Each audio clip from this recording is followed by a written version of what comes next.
Let the dragon consume you! Enemy sighted.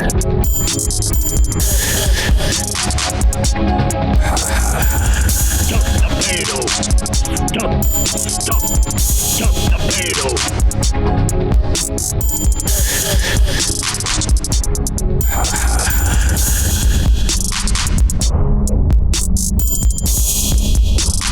In 5, 4, 3, 2, 1. The Birdwatcher's back at it one more time. Here's your host, Ryan and Clay. They're about to bring you some sweet Overwatch action. And we're back. Welcome back to this episode of The Birdwatchers. We're doing episode 51. We're over the hump. Onwards to 100, right? But no.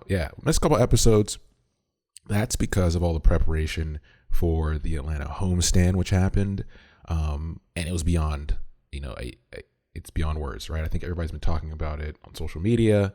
Everybody had a good time. Players had a good time. Seems like staff had a good time. Organization had a good time. Definitely the fans had a good time. Regardless of what happened, I think we were going to make it a party. And that's from everything. I mean, the after parties, the actual event, watching the Atlanta Reign play was something that I've been to some esports events before, but this is definitely the next level of that. And I can see what people are talking about that have actually been to events for Overwatch League. It's a different beast, and it's only going to grow from here. But no, overall, it was a huge success. We got to meet a lot of people who came into town. It's great to be a host of people from all over, the United States coming to visit. Shout out to I'll Recap. Bob and Mel came through. Andreas is local, so I see him all the time. So it wasn't that special. I was just joking. It was great to see him and Kristen, everybody. We had a good time. We had fun. We drank. We partied. We played. But all that's over. So now we kind of get back into the groove of things. And, unfortunately, we weren't in a position to go to the playoffs this stage. It was a tough stage. But we did get a exciting playoffs regardless. So today what we're going to do is go through the stage 3 playoffs with some contenders you wouldn't have thought would be here. This has definitely shown some growth for teams. Teams that didn't start out too well, teams that had a rough spot in between, kind of making a comeback and showing that they can still compete as we go into kind of the last sprint to the actual finals, right? The actual grand final playoff, the one for all the marbles and all the status. But before we do that, we do need to say that, although Homestand is over, all that fun has passed, we still do watch parties. The Atlanta Royal family does not stop. Even when the season stops, we'll figure out something to keep bringing people together. So the next event is going to be when stage 4 starts to kick that off. That will be Saturday, July 27th at 7 p.m. at Battle and Brew. So the home field. And for that game, it's Reign versus Spark. So definitely come out to that. But yeah, let's hop into this. We're going to talk about 2 games today. One game from, one of the days and then the finals and kind of go through that. But first, we're going to do this. We're not going to do standings like usual. I'm going to go through standings, get to the point where I'm going to talk about a game, talk about that game, and then move forward. So that being said, we'll start with Thursday here. And one of our contenders who I didn't think would be here is Houston. So we had Houston versus Vancouver Titans. Titans always been dominant. You kind of expect to see them here. Titans, New York, San Francisco. Those 3 players are here showing face. But Houston did make their appearance here. Unfortunately, you're facing Titans in the first on that Thursday. They got 3-0'd here. But props to them for making it here. They've been struggling. They've been going through their own thing with the team, recently getting purchased by Immortals and figuring out where they're going to go next. It's going to be interesting for them, but props to them for making it to stage playoffs. And then the next Thursday game that we're going to talk about right now is Shanghai Dragons versus New York Excelsior. Now, Shanghai Dragons, from the Reign perspective, this was a team that kind of fell into that rough schedule we had, right? We had the New York back-to-back games, and then we had San Francisco Shock, and then we had Vancouver Titans, and then we had Shanghai Dragons. And the Shanghai Dragons, people were like, oh, that's the automatic win. We're going to get that one. Unfortunately, that's not the case. It wasn't the same Dragons that people, are used to. I mean, for goodness, they're actually the, I think, 2018 Kondo Panthera team, that kind of, a good chunk of those teams, I think 4 of those players are on the Shanghai Dragons at this point, and they're now accustomed to being in the Overwatch League, and they're gelling together. So losing to them was almost like losing to a big team. So then, it's kind of like, okay, well, we beat New York, they beat us. Well, they should be able to beat New York, right? Hopefully. It makes us look better if they do. So let's see how this goes. So we start with Dragons versus Excelsior. The big standout to start off here from the get-go is that SBB's not in. So this is weird, right? People have talked this to death because it's a case where you can't really figure out what's going on through the coach's mind. You put SBB in at the beginning of this stage, he resurfaces. You have him play the Sombra since Meko did not look great on Sombra, in place of the Diva, right? You're starting to go with that comp. You guys go undefeated. I mean, they usually do. They go undefeated for this stage. They win all 7 games, so they make playoffs naturally.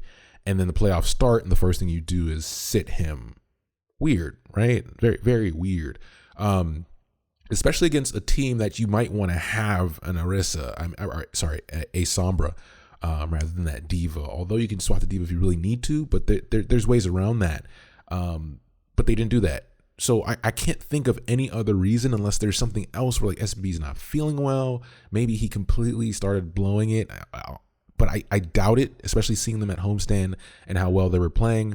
People were happy to see him back. But yeah, he's not in the lineup.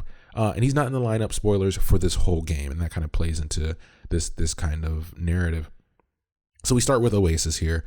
We start with Gardens, and Dragons start with 4 DPS. They get the initial cap. They finish the round 100-0, and they take this round. Great start for them. Bad start for XL, especially with the SBB situation.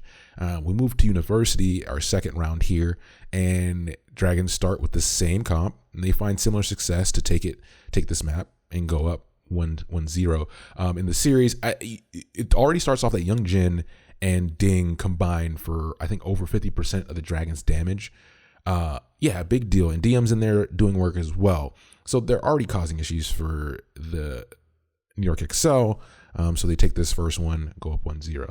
We then move to our next map, which is Hollywood. And Excelsior do a little better here. We have Dragons starting on attack. And they cap point 1 fairly quickly, but after that, the Excelsior finally presents some resistance on point 2, and the Dragons can't seem to get their momentum back from that point. So they hold them, right? Pretty much. And we move to Excelsior on attack, and Excelsior also get a quick point 1, and they almost get held on point 2. Dragons really respond here with the same veracity defense that the Excel had, and they actually do it with double sniper. So I was kind of curious that if they were going to be able to pull it off with double sniper, because you can't really, the moment you slip up on double sniper is the moment you fall behind. You kind of have to bring the pressure and keep it for that whole duration. And because Excelsior got a quick point 1, I was kind of skeptical, but they did. I mean, you have DM, best Widow at the moment, best Widow maybe of all time. We'll see. Give it a little bit more time, right? Dragons have just kind of been gelling and, firing on all cylinders. So yeah, double sniper here, but up until the final fight, Excelsior is able to squeeze it out, bring what they need to get. They win that final engagement. They take this map and they tie it up 1-1. So good look here. We now have a game, right? So this takes us to our third map, which is Volskaya, and Dragons start on attack. Dragons start with triple DPS. They cap a quick point 1. They struggle on point 2 up until the final engagement that they end up winning, and they cap with about 7 seconds remaining. So nothing left on the clock, pretty much burned up all their time. We move to Excelsior on attack next, and Excelsior also has a quick point 1. So they're kind of mimicking each other. Point 1s have been pretty solid for both teams. They have more success on point 2, and they finished the round with 5 minutes. So already looking to be in Excelsior's favor here. This takes us to round 2. Dragons get 1 minute on the clock because they did have some time left when they capped. They're able to cap point 1 in overtime and snowball point 2, which was unexpected. This is a shocking double cap in this high pressure situation. They step up to the plate. They get rewarded for it. So 2 points in with 1 minute on the clock. Insane. We move to Excelsior. They go next, and they actually struggle on point one this time. This burns a majority of their time, but they are able to cap it just to continue to struggle on point two. Dragons are playing so many different characters extremely well here that the New York Excelsior, despite having a 5-minute time bank, cannot adjust fast enough to keep up. And not just adjust, because they are adjusting their comp, but they're not playing it to the level that Dragons are playing right now. Every person on the Dragons is playing at their peak. And it's crazy to watch. It's like almost watching. It's not like Excel's getting steamrolled because they're still playing well. It's just such a high level of play that you almost can't believe what you're seeing, and try to match that up with what's probably going on in these players' heads at this moment. Although it's only Thursday, so this is a good way to start a stage playoffs. And kind of works towards the narrative of why these in between playoffs and tournaments are needed, they're kind of cool for what we have. We'll talk about that later at the end. Shout out to Gamsu on Hammond. We've seen his Hammond a bit up to this point, and every time we see it gets better and better, to the point where people are comparing him to Among and starting to put him like, okay, well, how good is he compared to Among, right? And that's such a gap to most players when it comes to Hammond, because that's all Among plays.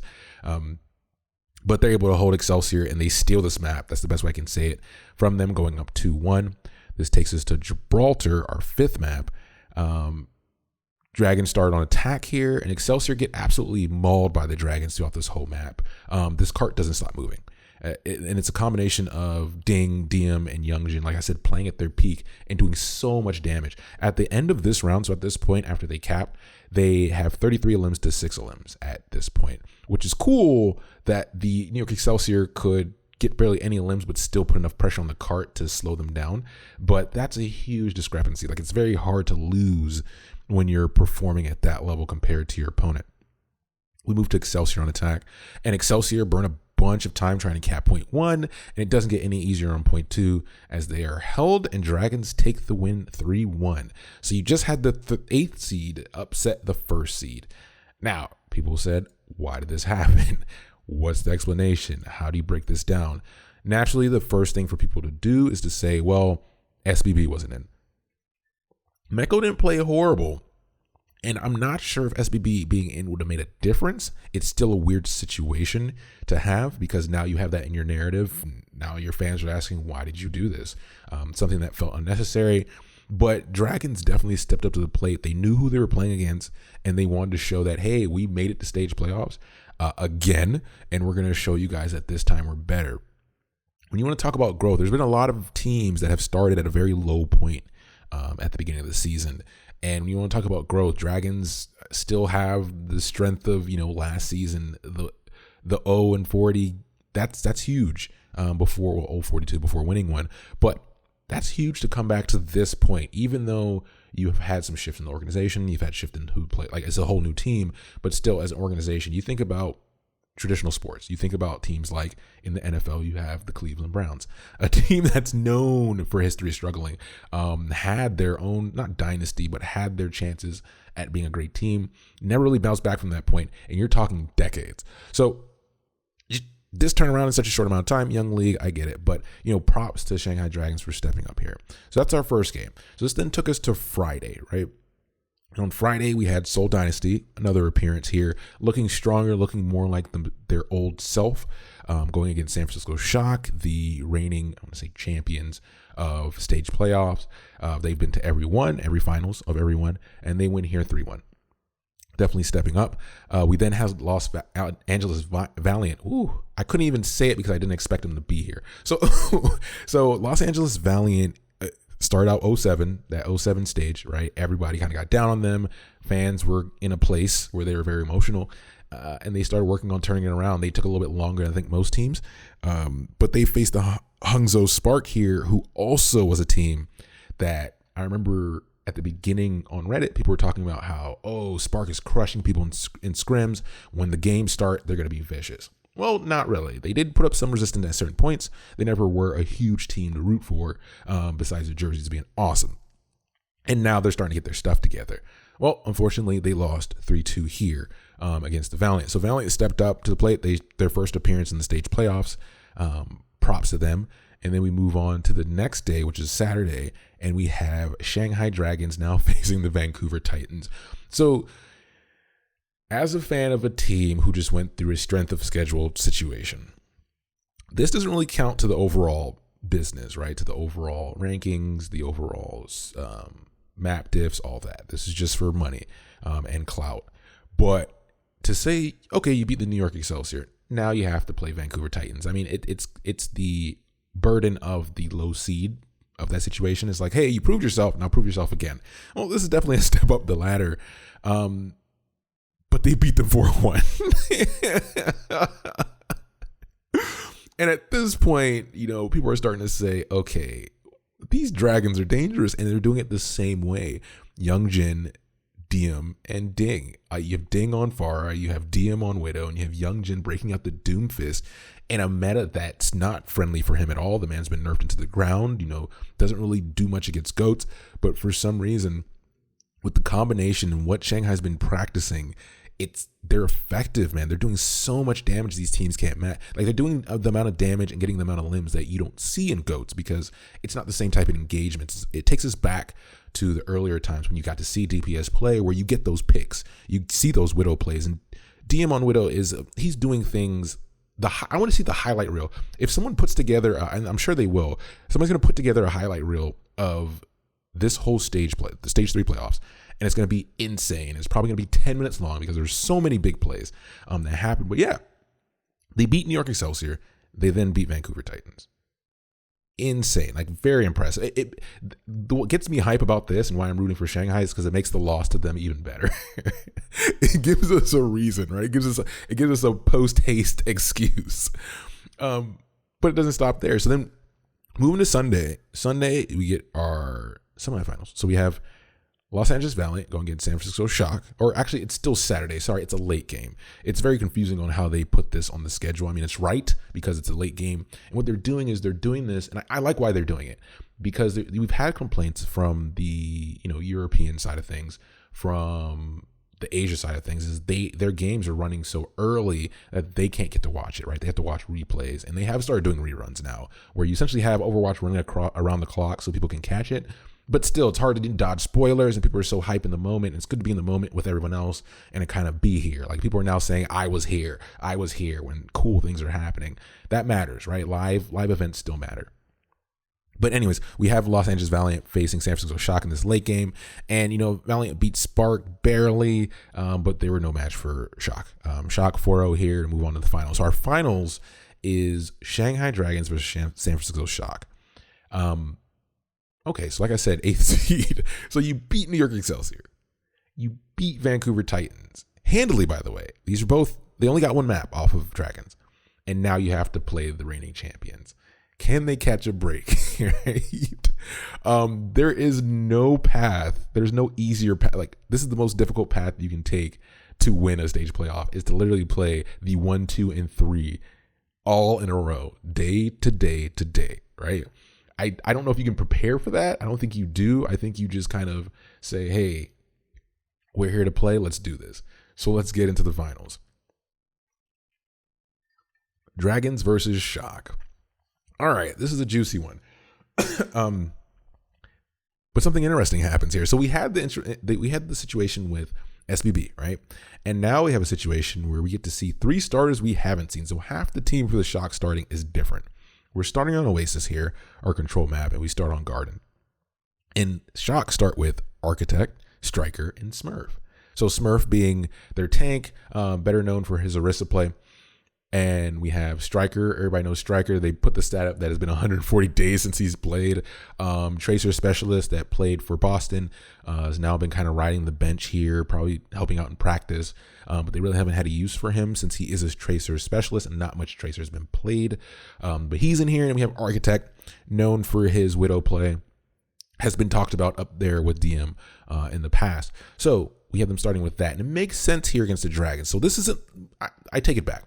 It's not like an SPB situation, right? This makes more sense because they're trying to cater towards what they know the Dragons are going to play. Like I said, this is playoffs. So you can't prepare for every team in the playoff depending on how it works out, because that's not realistic for the time frame. It doesn't really affect your record. So you kind of just got to play your game, but they're adjusting on the fly. Start on Garden. And Shock start with this half. It doesn't make much difference. The Dragons start off dominant as they have been in their past games, and they take this round with ease. We then move on to City Center, and the Shock put up a bit of more fight here, but Dragons are still the most dominant. They actually are playing a mirror match through a good chunk of this map, and it kind of shows you that the Dragons have the upper hand. So the Dragons end up taking this map, starting off the series 1-0. They take both rounds. So Shock make a quick adjustment, and I praise them for this. They're like, hey, we tried this. We thought it might work. It didn't. Let's move on. We go to Numbani. We have the original cast back. The whole cast you're used to. Super, Sinatra, all that jazz. Rascal, he's back. Dragons start on attack here. Dragons roll over Shock from beginning to end. The Shock kind of struggle to find a composition that works for them. Naturally, they go to Goats because this cast of players for them is known for their GOAT synergy, but it's not working, especially on Numbani, which is very open. So you have Ding raining down Fury, you have DM with plenty of sightlines, and Youngjin bouncing back and forth between city skyscrapers, and it's crazy. It's like a superhero. So yeah, they have a hard time adjusting. They just got in, they get rolled. Dragons end up finishing this map with 346, which is great for Numbani. Then we have Shock on attack, and Shock, they get a quick 0.1. They meet a bit of resistance through 0.2, and then they get completely stonewalled on 0.3. They have a lot of time getting to 0.3, but they just can't do anything past that point. Dragons completely take over the map here, and they're unable to finish, so Dragons go up 2-0. So this is understandable, right? You're bringing in your new cast again, and although they're more familiar with playing with each other, it's still a case where they need to get warmed up. That's with anybody. I won't take anything from them. So this takes us to Lunar Colony. Dragons on attack. Dragons struggle on 0.1. They cap in overtime, and then they turn the fight into this moment. They turn that fight into momentum, take that into 0.2, cap it very quickly, so they gain that time back. Shock then go on attack here, and they fly through this map with double the time that the Dragons have. This then takes us to a quick round 2. Dragons attack first and cap 0.1, but aren't able to get a real shot at 0.2 due to the small overall time bank they had going into this round. We got Shock going next, and they get stonewalled by the Dragons, burning all 4+ of the minutes they had in their time bank. And even though they cap in overtime, they only get one shot at 0.2, and they end up losing this fight because Dragons do have the EMP ready to go, and they use that to their advantage. So now you have the Dragons stealing this map and going up 3-0 in the series, taking it to match point immediately. This is a shocker. Pun intended, I guess. I thought they might have a chance against New York, right? They beat them because New York is known to struggle in the playoffs. Did not think they have a chance against Titans. Did not. They beat them 4-1. They beat Titans more handedly than Shock beat Titans. Let's put it that way from my viewpoint. And then they go against Shock, and I'm like, okay, well, this is the end of the road, but this is a hell of a story already. And they come in here and they start off 3-0. And Shock not really making huge mistakes. This is big. So this takes us into Havana. Here's where you get your coin flip, right? Because Havana is still one of those weird maps. I want to say people are getting used to, but people are already complaining about because of the way it's designed. It's very front heavy, and it's not a very fun map for the first 2 points. It's all up. It's a weird map, right? It's very condensed. And I don't know anybody that's like, yeah, let's play some Havana, right? Nobody's really up for that task. But we get Havana here. Shock on attack, and Shock start off well. They take advantage of the Dragons taking poor fights, and when they have multiple team members down, they're engaging a lot, and they're winning these ones out naturally, but they get held a little bit short of 0.3 once the Dragons get their shit together. We move to Dragons on attack, and they're unable to get anything going, really. They get held short of 0.1. Shock finally get on the board, and now it's 3-1. This then takes us to Nepal, a control map. Dragons are good on Nepal. Dragons are real good on Nepal. Dragons are good on control. Dragons are good, right? So this is kind of where people figured it would end. So we start on well. Shock tried 2-2-2 with Samba Tracer, but Dragons are strong on control. They take this one 100-0. All right, one more to win it, end it. Lighthouse. Shock actually take this one. They have better usage overall, and although Lighthouse being one of Dragon's better maps, they drop it here. They have a lot of faux pas here. There is a situation where Gamsu gets one of his he's on Hammond and he gets his grenades actually stuck in the chimney because he starts too early, and it kind of messes with the ult management of the team, and they kind of fall back. And Shock's real good at managing ults once they get in the groove of things, and if they get the lead on economy, you're kind of not getting it back. So Shock are able to take this round. They tie it up in rounds. We move to Ruins to take this one, and something weird happened. Dragons don't play Widow, so you have Shock playing this Sombra, and I figured, okay, they're going to swap to Widow. If you have Widow Pharah, naturally the Sombra becomes worse because she has no one to EMP of value outside of the support, but your tanks are helping out the support. So it's like, why not here? So Shock start off very dominant. Dragons do give them a scare. I think they get like 60% and win a couple of fights they're not supposed to win, but Shock end up finishing, finish your plate. That's the saying. They eat their food and they take this map, and now it's 3-2. So we have a game again, although it's still match point for Dragons. This takes us to Eichenwald, and this map is hard to watch overall. Shock continue with their adjusted comp with Sinatra on the Sombra, Violet on Moira actually the majority of this game now instead of Zenyatta. And they finish this map with a solid time bank of 3 minutes. On Eichenwald, that's a lot. Dragons attack next. Once again, no Widow. On a map where Widow, after point 1, Widow can get some pretty solid sight lines. So, yeah, no Widow here. Shock don't make this easy on the Dragons. They're able to finish the map eventually. This takes us to round 2, and Dragons go up first. They're able to get point 1 with about 90% before they do a C9. It's hard to watch. I think if they cap this point, it changes the narrative maybe. Shock go next, and they win the first engagement, and they cap and tie up the series. So maybe it doesn't matter. But Shock were definitely in control here, and now we're at 3-3. So props to Shock. Yeah, they're great, but in this situation, this pressure, you were down 3-0 to a team that you didn't expect to even be playing, and a team you thought you were on a roll. Man, and the funny thing is, like, DM was talking smack about, this is an easy, we're gonna roll every team up to, take this championship from them. So this takes us to Dorado to finish it off, also known as Atlanta's home map, even though we're not here. Still represent. Shock go on attack. Shock struggle from the beginning to end, and a big part of this is due to DM finally playing Widow again. Dorado has great sightlines for Widow, and not that any map before that hasn't had that, but I thought all those maps they were getting that kind of catered towards the Widow play would say, hey, go back on Widow. You've been killing it. You've been crushing it. We need more highlight reel. We need more film. But yeah, his Widow again, Dorado's a great map. So Shock should have been avoiding it up to this point, but now you're at the final map, so it kind of fell into the basket. Shock are only able to get a bit past point 1, which is not great on this map. So then we go on Dragons on attack, and DM and Ding continue to rampage now that they're back in their that Pharah Widow comp, and there's no EMP targets. So Shock is still trying to play this adjusted Sombra comp. It's not working out. There's no targets. Dragons just beat Excelsior. They just beat Shock. And they beat Titans. I don't, that's, excuse my French, holy fucking shit. This is insane.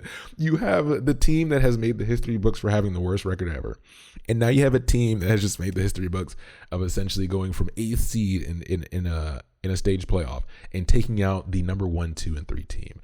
We bow down to them. We bow down to them. Who would have thought that in Atlanta's death march of a stage that technically the hardest team we played was probably the Dragons. Your stage 3 champions, it's Shanghai Dragons. So all that being said, it was a fun watch. If you're listening to this, whether if you watched it and then listen to this, cool. If you're listening to this and didn't watch it, go watch it. Like it's one of those matches that it allows you. We talked a lot about GOATs. How much of GOATs was teams just conforming to a standard rather than trying something new or finding their niche or finding what's good for them and working on it. And this is a great example of it. Yes, it's a new team with newer players, but they're not all vets, right? Like they weren't all here last season. And, shouts to Koma too. The whole team, Gamsu now in the roster, the whole team playing at a level that, I would have never expected. Luffy, bro. So I'm a support mate. I play on I listen. This guy was doing some stuff that you expect from like Twilight, right? Some insane things. Like the whole team is playing out of their mind. Como's getting reses, and the way they were protecting him, the way he was moving, he was not dying. There's so much going on here. But this is the redemption story, right? This is the underdog story from beginning to end. And this is a team that's most likely going to be in the big playoffs. I could see it. With this performance, and they're dangerous. People are going to be scared. So all that being said, grand final playoffs. Like, dude, this stage playoffs are important. So let me get back to that. I'm going to close with this. I think stage playoffs matter. The constant discussion of, are they a waste of time? Should the season be longer? Should it focus on the overall big picture? Yeah, no. Stage playoffs are something different from a lot of sports that you don't see. Is essentially you have these mini tournaments inside your overall, let's say, big tournament, your whole season. And it gives players incentive for clout, for bragging rights.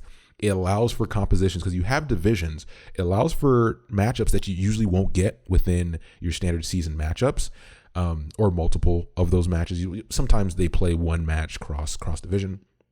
And it also, all that money, that $500,000, it could go to the grand pot, but now you're splitting it up across the league, right? You're saying, hey, if you're showing up throughout, if you're not just shooting for the end goal, if you're performing throughout the season, because we've seen sports where it's the big picture and teams will sandbag or teams will win all the games they need to win to qualify and then do a bunch of BS and you get a bunch of dead games. But with stage playoffs, you don't get that. Right? Because these teams, nobody wants to go in here. Nobody's going to say, oh, yeah, let's have a great stage, make it a stage playoffs and slack off and just rest and get rolled. No one wants to do that because the game is it's not just about money. It's not just about the overall picture. It's about bragging rights. You want to say I'm the best, or, hey, we beat Vancouver, or we beat this team, or we beat the number one team in the stage playoffs, even though we didn't make playoffs. We're something to look at. I mean, it gives players time to shine. It gives teams something to try out, right? Because you have to be able to test how much a team can adjust to the whole playoff roster. Because like I said, you're not going to practice for every team for the stage playoffs. There's not enough time. It's not realistic. In the rest of the season, you can do that. You have 2 games at most a week. You can prepare for 2 teams, right? That's more realistic. So it kind of tests what players can do on the fly. And the coaches aren't in their ear every 2 seconds. There's not a same halftime like usual. So or you get the halftime, but then, if it goes to 7 games, your team has to be able to adjust. And you have these kind of endurance situations that you don't have during the regular season. So I love stage playoffs. I love the way it's set up. I think it should stay, and I like what it does, and it gives us moments like this to dwell on and to talk about consistently. So yeah, there you go. Your stage 3 playoff champions, Shanghai Dragons. So I'm done rambling. As usual, you can catch me or find me or reach me at Gmail at thebirdwatcherspodcast@gmail.com. We have Twitter is where most active, as well as Reddit. On Twitter, it's at podcast TBW, the Birdwatchers. On Reddit, we're the Birdwatchers Podcast. You can constantly find us on the competitive Reddit, or competitive Reddit. That should be a thing. The competitive Overwatch forums. If you haven't joined. If you're not following, follow. And on YouTube, if that's your, now that they have YouTube Premium, if you rather listen to that, we're on that as well now. So you can check us out there at the Birdwatchers, just searching that. And we're on all the other platforms, Facebook, Instagram. You can find us there. So as usual, that finishes us up here. Next episode, we're hopping to stage 4 playoffs. So let's get ready for that. We'll be talking about the Reign again as, they get back home from the homestand with this new energy, with the wins under their belt, getting out of the fog and finishing up this season to see if we can make it in the grand finals. We're in the middle of the pack. So I'm excited to talk about that. So until episode 52, thank you for listening, and I'll see you soon. I have destroyed more of your kind than I can count.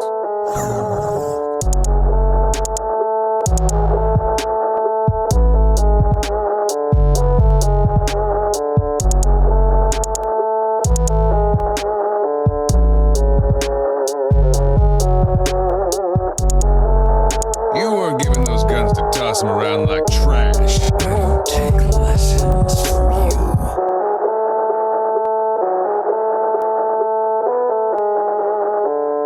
to get us killed.